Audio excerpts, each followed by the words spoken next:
तुमची दोघांची ताटं फस्त झालेली आहेत. कसं वाटतंय सर जेवण? खूप छान. अप्रतिम. तरी काय आवडले त्याच्यामध्ये?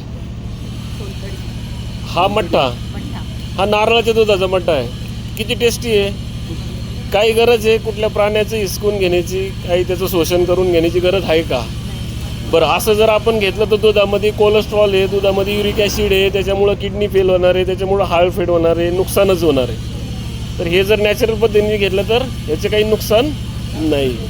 तर एवढं. अच्छा, खजूर चटणी, रेड चटणी, एक ग्रीन चटणी, वडा, बटाटा वडा होता. तुम्हाला बटाटा वडा सुद्धा, म्हणजे बटाटा वड्यामध्ये जे मटेरियल सगळं आहे, फक्त फ्राईड नाही, तळलेला नाही, शिजवलेला सुद्धा नाही,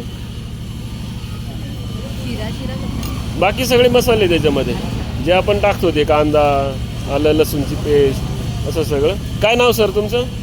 सुहास. अच्छा, आणि कुठून आले सर? पुण्यावरून आले. मोबाईल नंबर सांगा. 9890 433 081. धन्यवाद सर, धन्यवाद.